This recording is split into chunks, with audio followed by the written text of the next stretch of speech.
everyone predicted na ito yung 5 teams na matitira sa Final Four natin sa UAP. Pero looking at the standings now, you have Ateneo, and then UST, then FU, and NU. And right now, LaSalle is outside looking in. So tingin nyo ba yung Final Four na to, na madadrop yung LaSalle and NU will take the 4th seed, this is something na permanent na? Do you think ganyan magtatapos yung season? Trina, what do you think? It really depends. NU still has Ateneo to play and FU to play. LaSalle has FU to play and Adamson to play. I think meron pang chance yung LaSalle being only half game back, but kailangan nila magtrabaho. Kailangan, they really need to... So yes or no?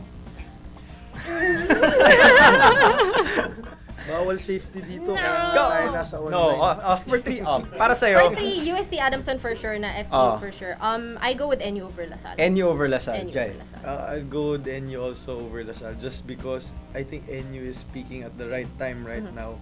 But, I will... Anong date niya? 11. 9-11. I will predict a tie with NU and LaSalle in the playoff.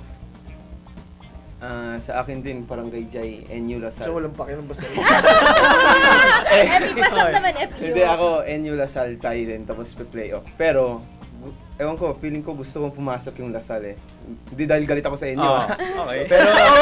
Pero pag-uusapan na niya mamaya. Sa schedule ng the next game kasi ng LaSalle, ano yung kalaban nila? LaSalle has FU Adamson. FU Adamson. Tapos NU has Ateneo. Mas mahirap yung schedule ng NU.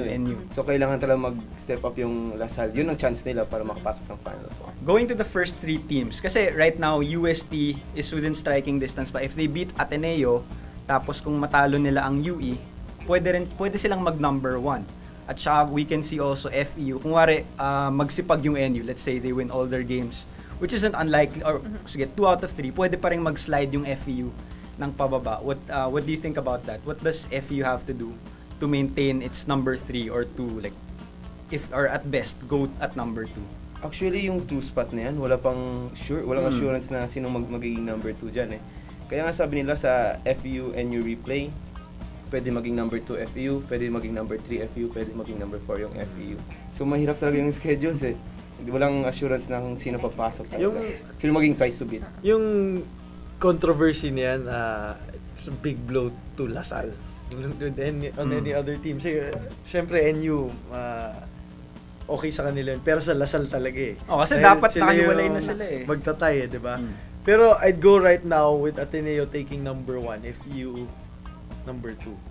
I think UST, they've been playing so well, I don't think they can sustain yung ganyan na puro comeback eh. Diba? And also sa last tiebreaker games nila pa, Kaya Ateneo, tuwang-tuwa yung UST kasi replay, kasi may chance sila magiging number 2 rin. Strongest team, Ateneo and UE na naglalaro rin ng maganda. So, I'm going with Ateneo and FEU na Ateneo. May natawa dito. Kasi lalo rin sa tiebreaker, sa head-to-head matchups, parang natalo ng FEU yung UST twice. So kahit na maging tambak. Kahit na emphasize na rin natin tambak. So kahit na parehong yung record, aangat yung FEU over UST. Trina, ikaw, ano sa tingin mo UST needs to work kasi parang biglang they lost FU big time. They won this week by how many points lang?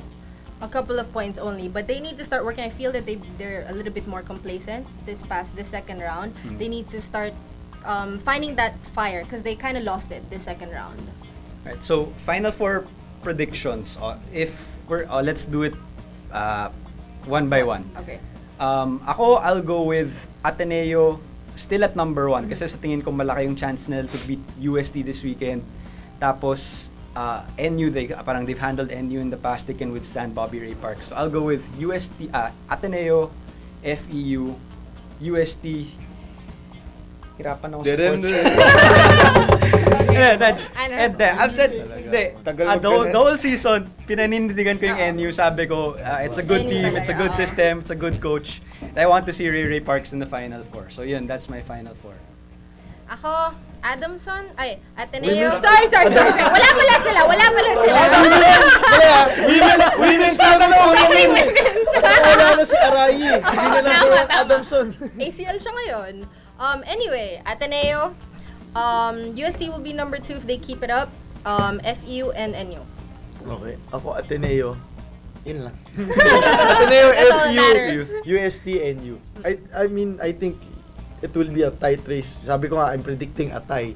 Pero dahil bago yung sistema ng Lasal, and they're banking on Jeron Teng so much. I mean, he's taking like 20 shots every game. So I think mahirapan sila eh. I mean, to just hang on to him. Ito, dito kaibigan na yun. Number one FEU.